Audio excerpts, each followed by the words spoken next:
สวัสดีครับวันนี้มาพบกับผมจอร์ไดอ่ะนะครับผมวันนี้ผมมาหว่านแหครับเพื่อนๆเราดูกันว่าเราจะได้ปลาหรือเปล่าครับเราจะหว่านแหตรงน้ำเชี่ยวนี่ครับเพราะว่าผมมีน้ำเชี่ยวแบบนี้ผมคิดว่าปลามันน่าจะขึ้นมานะครับโฟตัวแบบนี้ตัวเปียกหนาวเหมือนกันนะครับเพื่อนแต่ไม่เป็นไรผมจะหว่านแหดูครับวันนี้เราจะหาปลากันที่ห้วยเล็กๆนี่ฮะ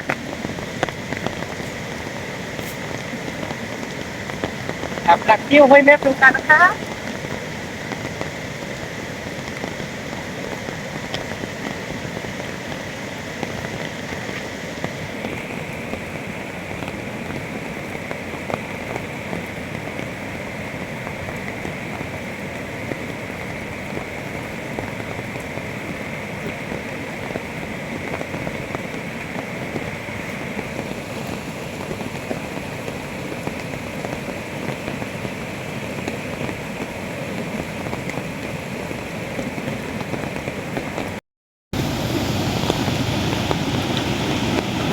โอ้โหได้เพื่อนว้าวโอ้โหตัวใหญ่เหมือนกันนะเนี่ยดูเออโหตัวแบบนี้ปลาขึ้นมานะผมอันนี้เรามาที่เอ่อห้วยแม่ปลูครับน้ำก็ไม่ได้ลึกนะเพื่อนๆอันนี้ไม่ได้ไปที่ไม้น้ำมวยครับถ้าแบบว่าโฟโต้แบบนี้ถ้าไปหาปลาที่ไม้น้ำมวยน่าจะได้ปลาเยอะครับเพื่อนๆแต่ช่วงนี้คือผมไม่ค่อยได้ไปที่แม่น้ำมวยครับแม่น้ำมวยน้ำขึ้นเยอะมากนะผมดูขนาดห้วยเล็กๆเนี่ยน้ำลงแรงมากเลยครับผมเห็นไหมครับเพื่อนๆลาขึ้นมาจากแม่น้ำมวยครับเดี๋ยวเราจะไปหากันต่อครับเพื่อนๆเดี๋ยวว่ามันมีเศษไม้เยอะเหมือนกันนะฮะแต่กิจสวนเนี่ย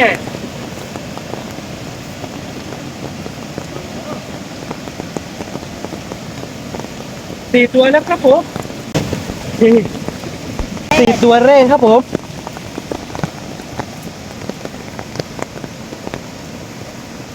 เดี๋ยวจะรอวางที่เดียวอีกรอบหนึ่งครับ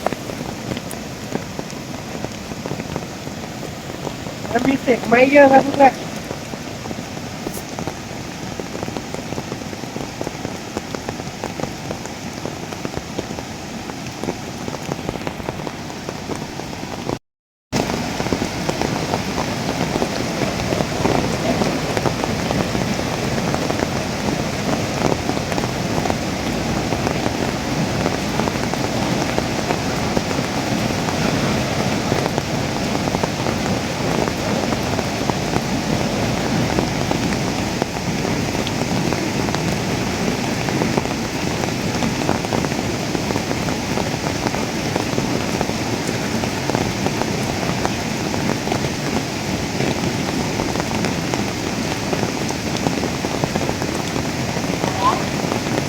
การเดินเนี่ยเสร็จแล้ว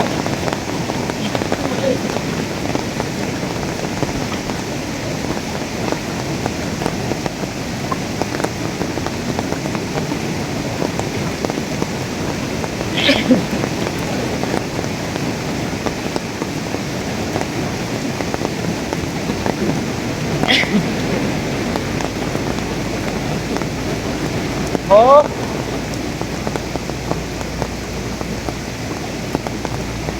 ทีนี้พลาดครับเพื่อนๆพลาดนะเพราะว่าน้ำแรงมากแล้วก็มีตกไม้ด้วยผมไม่รู้ว่าได้กี่ตัวนะโอ้โหได้อยู่นะเพื่อนๆโอ้โหได้อยู่ถ้าผมดูเร็วนี่ถ้ามันไม่ติดต้นไม้นี่น่าจะได้เยอะกว่านี้ฮะ1 ตัวมันติดกิ่งไม้เพื่อนมันติดกิ่งไม้แล้วก็น้ำพัดแรงด้วย2 ตัว3 ตัว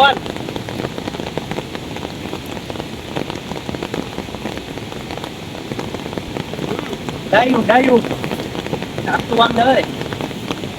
ที่ว่าไม่ได้สักตัวแล้วมั้งเพื่อนอ๋อมีตัวนึงนะนี่4 ตัวครับผม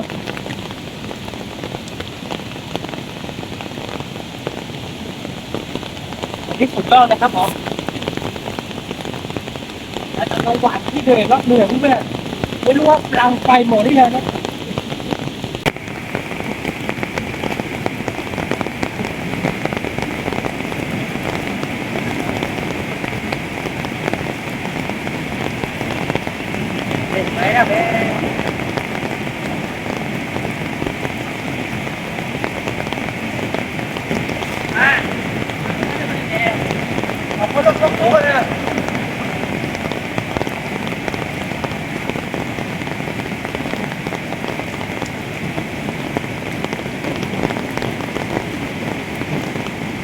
อ๋อหนึ่งตัวเพื่อนหนึ่งตัวได้อยู่ตรงนี้ครับที่มันไม่ได้สักตัวแล้วเนี่ยอีกตัวก็จะดีครับ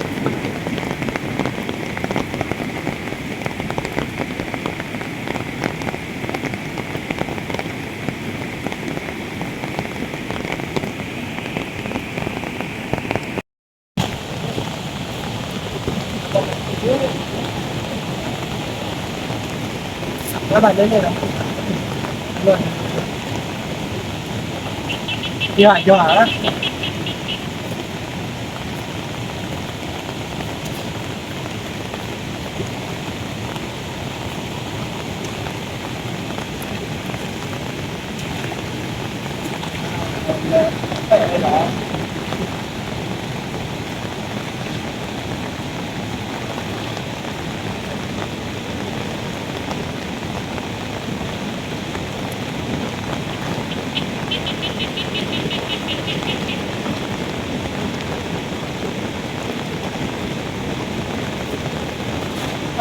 รอบละอย่างนี้มันติดลมมันเลือดเยอะด้วย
มีกระขึ้นมาแล้วเนี่ยว่าเหตุที่ได้มันไม่ติด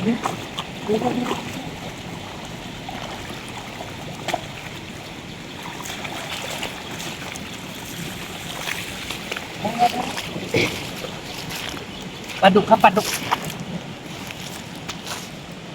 นี่ตัวไม่ได้ใหญ่มากนะ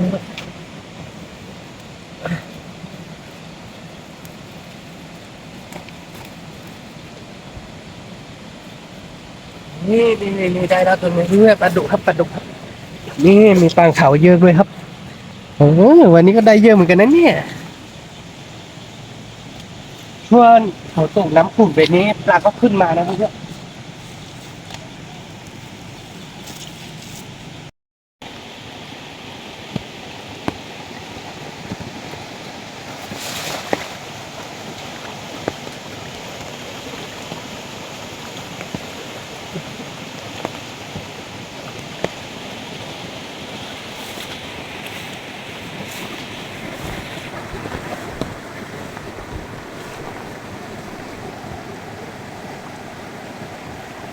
โอ้ไม่ได้สักตวงเลยเพื่อน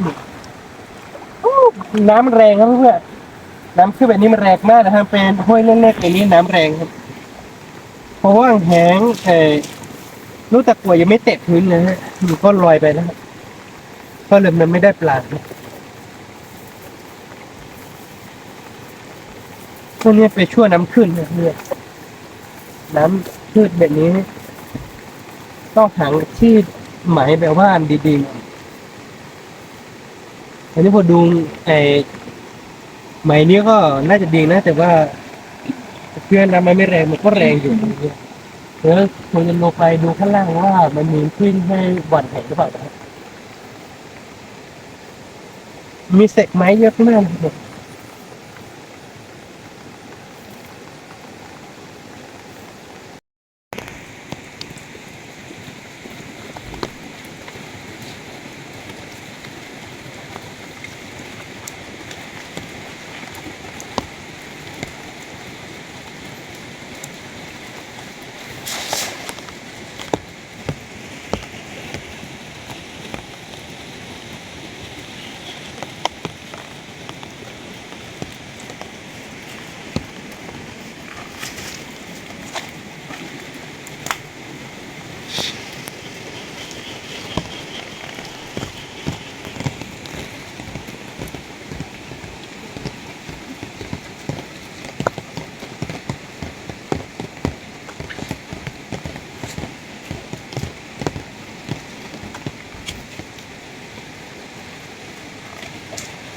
มีรักไหมเยอะมากเลยเพื่อน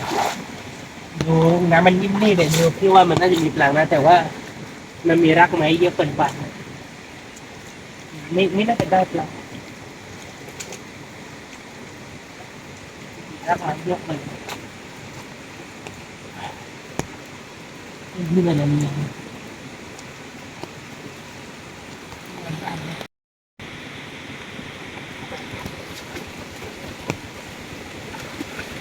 โอ้น้ำมันลึกมากเลยอ่ะโอ้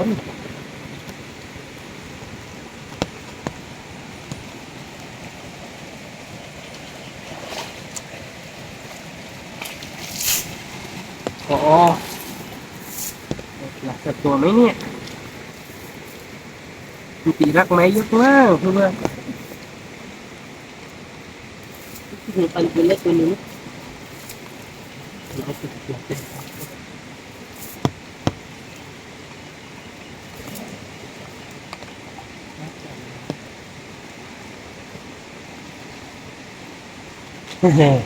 ไม่ได้ครับเพื่อน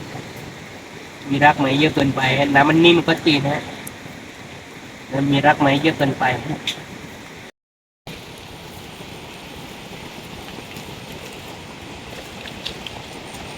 แล้วก็เหมือนเต็มที่ไอ้เนี่ยมีรักไหมเลยหรือเปล่าไม่รู้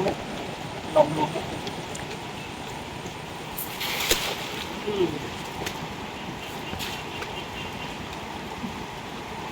เป็นสักตัวหนึ่งเนาะว่ามีกลางก็เนาะ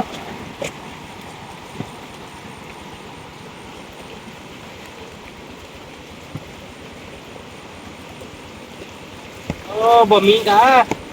มีจ้าได้ตัวหนึ่งครับเพื่อนตัวแรกครับนี่ถึงตัวมันก็จะดีครับ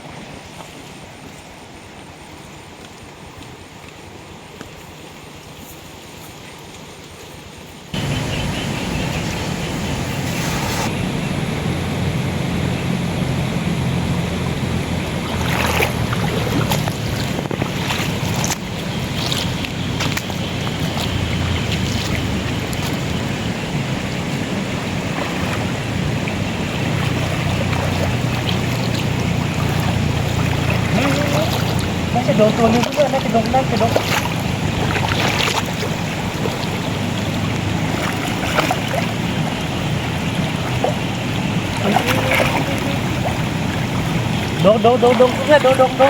ดน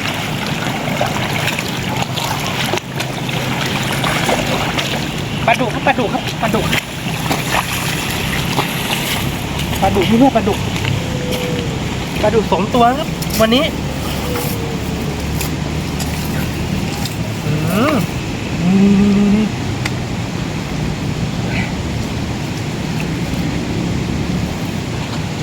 ว่าฝนตกแบบนี้ปังก็ขึ้นเยอะนะเพื่อน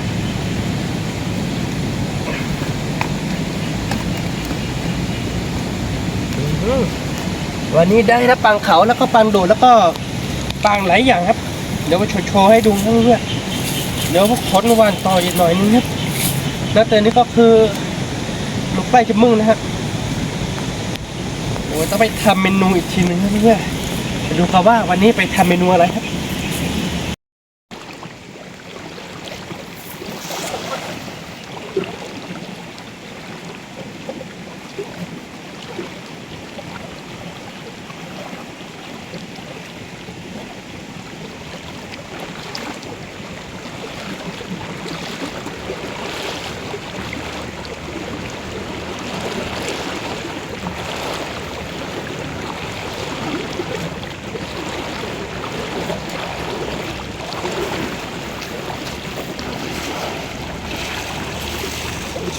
อ๋อแล้วเพื่อนๆวันนี้ก็ได้ปลังเยอะแล้วนะผมน่าจะพอกินมื้อนึงแล้วแหละเดี๋ยวจะให้เพื่อนๆดูนะจะใส่ให้ดูครับก็ได้เยอะอยู่นะเพื่อน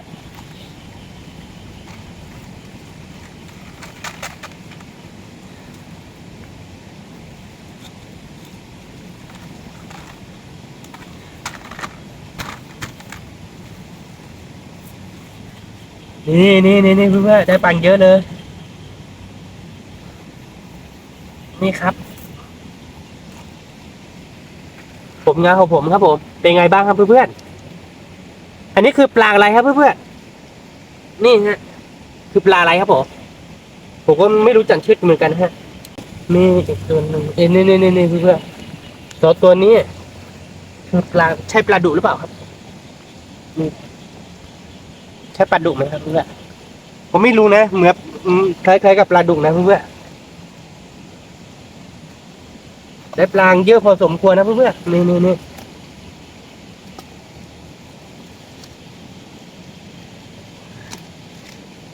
ปลาตัวเล็กนี่ตายกันหมดแล้วเพื่อนๆเหลือปลาดุ2 ตัวยังไม่ตายครับ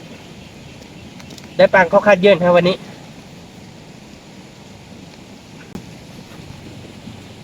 ถ้าไปไหวก็ได้อีกนะเพื่อนๆแต่ก็ได้ประมาณนี้ก็พอแล้วแหละพอกินมื้อนึงแล้วครับผมเพื่อนๆวันนี้ก็ได้ปลาเขาคาดเยื่อแล้วนะครับ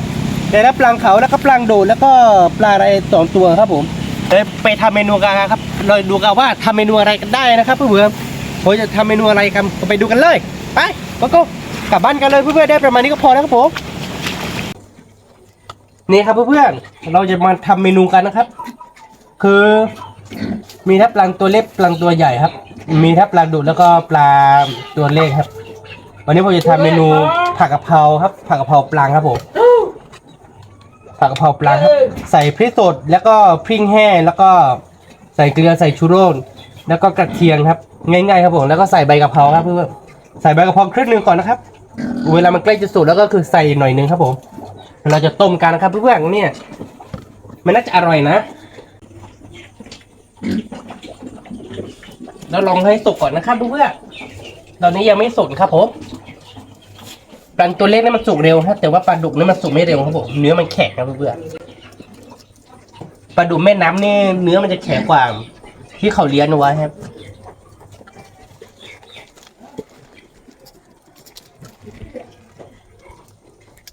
ช่วงฝนตกแบบนี้นะเพื่อนๆถ้าเวลาวันไหนที่ฝนตกก็คือมันเป็นห้วยเล็กๆแบบนี้นะห้วยแม่ปรุงที่ผมไปวันแห่งนี่มันมีปลาขึ้นมาเยอะครับปลาจากแม่น้ำมือครับมันขึ้นมาแต่ว่ามันขึ้นมาไกลหน่อยที่เราอยู่นี่มันจะห่างแม่น้ำมือประมาณ2 กิโล3 กิโลครับมันจะขึ้นมาไกลหน่อยแต่ก็มีปลานะครับเพื่อนๆมันมีปลาเขาแล้วก็ปลากระทีมแล้วก็ปลาโองแล้วก็มีปลาหลายอย่างนะเพื่อนๆแล้วก็มันมีครับปลาโดดแล้วก็ปลาช็อตนะฮะแต่ว่าวันนี้เราไม่ได้ปลาช็อตนะฮะแม่น้ำมือก็มีปลาช็อตฮะแต่ว่ามันมีน้อยครับเพื่อนๆแล้วหรือว่ามันเป็นที่แม่น้ำมันกว้างแล้วก็ลองหาไม่ค่อยได้ครับนี่ก็คือเราจะทำผักกะเพราครับผักกะเพราปลาครับมันน่าจะอร่อยครับเพื่อนๆดูกันนะครับเอาละเพื่อนๆตอนนี้กับข้าวของเรามันสุกแล้วครับผมผักกะเพราปลาครับผมเราใส่น้ำด้วยครับผมหน้าตาน่ากินไหมครับเพื่อนๆว่าหน้าตาน่ากินนะปลาแม่น้ำครับผมปลาห้วยในคลองครับผมวันนี้ผมจะกินข้าวกับคุณยายครับผมคุณยายกับผมครับผมวันนี้เราจะกินข้าวกันครับเพื่อนๆวันนี้ไปหาปลาทวังนะครับผมได้ปลาปูบักซอเลยเด้อนี่พิมพ์ซอเลยนี่คุณยายบอกว่าอยากกินนะครับเพื่อนๆน้ำมูทำมาเด้ออยากบอกว่าหอมมากเลยครับผมเดี๋ยวนี้เนี่ยที่กลบดูวินอ่ะพี่นะอุ้ยโกมอเดี๋ยววินนี่เอาละพี่ลิขิตแล้วไปดูเพื่อนวันนี้กินข้าวกับคุณยาย2 คนครับเพราะว่าวันนี้ไปหาปลาได้ประมาณนี้ครับผมพอดีพอสั้นนะว่ามีละอ่ะจะนอกสาปว่าจะป้าบัวบัวลอลี่บัวลอลี่เป็นไรบัวเตอร์บัวเป็นไรนะพอเราได้ดอกนี่ปลาเขาครับผมคุณยายต้องกินเยอะๆพี่บ้าอ้อมไม่อ่านหรอพี่แกเป็นนอสับว่านะซิเฮ้พอสั้นเนาะละเอาบ้าโอจะเลิกโพลีสับว่าใช่หรออ๋อบ้าอาลีบ้าอาบ้านี่เพื่อนๆเขาจะอร่อยน่าดูนะครับนี่ต้นมอเดี๋ยวจะย้อนล่างจะย้อนล่างหนูผมมอนี่เพื่อน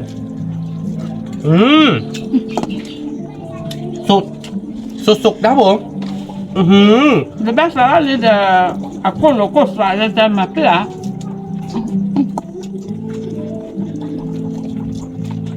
รออร่อยมากเลยเพื่อนๆอุ้ยเนี่ยเอาไปก่อนมั้งไปเลยควายเลยควายง่ายเลยคือว่าพาลูกสุมาก่อนเอาไปเนี่ยแม่ปลุกหลดแล้วแม่ปลุกหลด giờ là chụp phim mấy tụi tha lôi mua là ửa được hả mà nha chạy bà phó tao ở bên nó rồi bà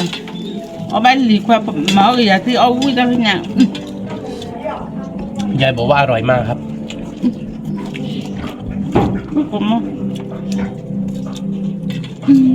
อร่อยทุกคำนะครับผม nó phải có nó có rắc nào แต่แม่พงจะย้อนแหละอันเนี้ย นี่เพื่อน เนาะ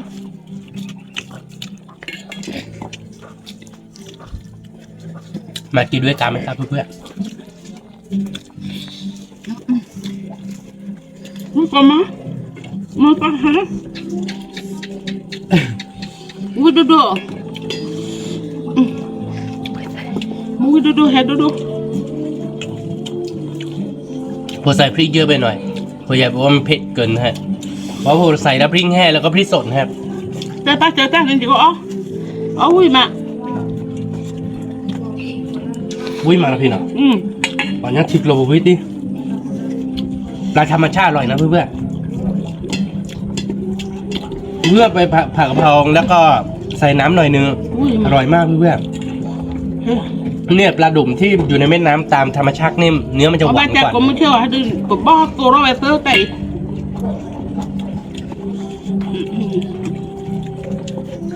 ดักปูเพี้ยดอก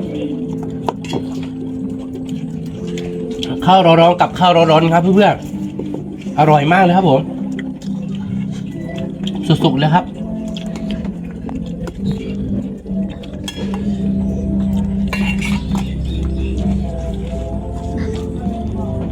แล้วเนี่ยเดี๋ยวเนี่ยดูพี่เนี่ยไหนเนี่ยคน tao bà chân nó ba mà lơ khi lên nhà đấy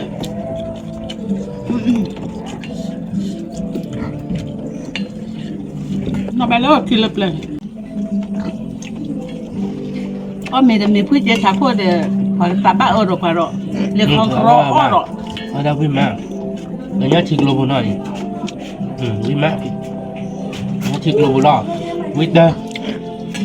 thịt lô bùi ปลางในห้วยในคลองแบบนี้เพื่อหางย่างครับหางได้เฉพาะช่วงหน้าฝนเวลาฝนตกครับวันไหนที่ฝนตกนี่เราจะได้เยอะครับ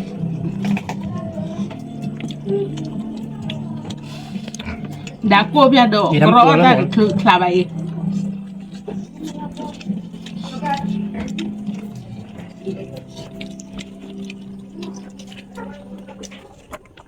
ใช่ชาวโคใช่แบบนั้นดิสุดจัด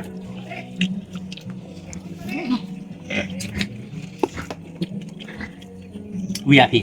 วุ้กมั้งแล้วมันคืออะไรโกโก้วิล่ะเนาะโกโก้วุ้ย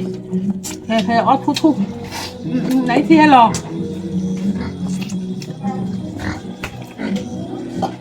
ไม่ที่ทอดเจ๊ไหนเที่ยเราเจ๊อ๋อวุ้ยมาเจ๊โมต้าแฮเจ๊ยายกินเผ็ดไม่ได้เพื่อ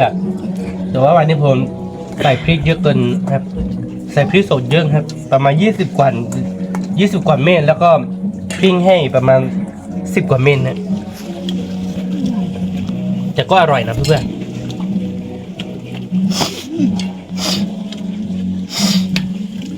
ปลาดุกธรรมชาติครับ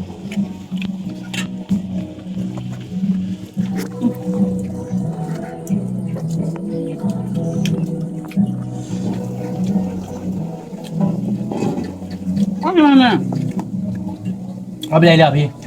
มามีควายเดียวมาละบ้า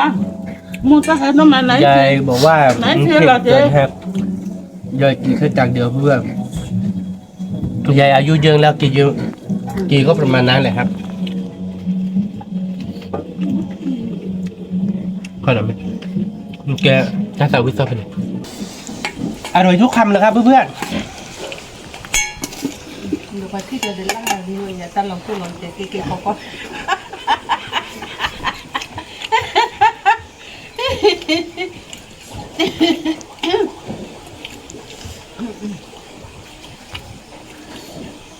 ความโมต้ากับฮันยาดูเราเปิดว่าอุ้ยมาแค่เลยมาอุ้ยโดโดเฮโดโดไหนที่รอเจ๊ไม่ที่ท่อเจ๊ มาเกินบ่ก็รอแต่พ่อเนี่ยปลีแล้วก็ออกเลยที่ปลีแล้วอีหลีควาก็ออกเลย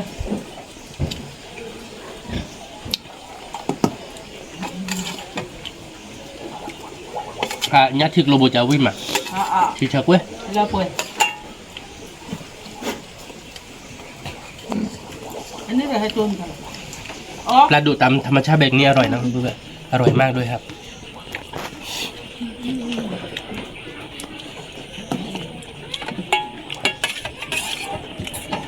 นี่ปลาตัวเล็กครับ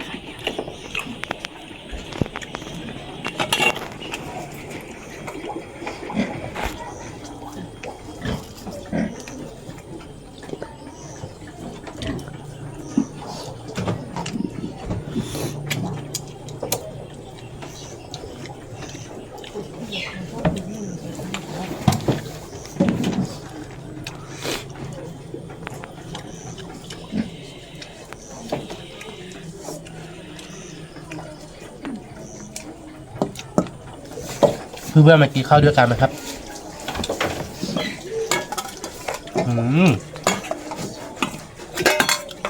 โอ้ขอไปโอ้ขอไปนี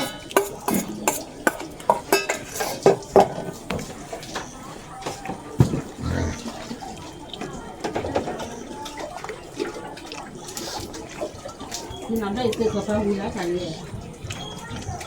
มีก็ซื้อกระดกหัว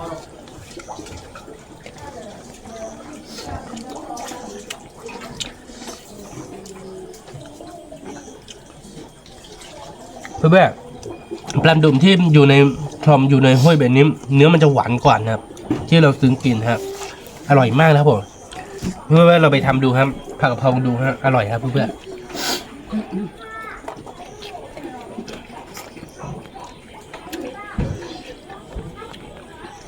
อีเอาที่ยาพอเราคิดเลยเปลือยตาเพต้ามาพอยังก็บ้าหินนี่พอยังตาเลต้าซา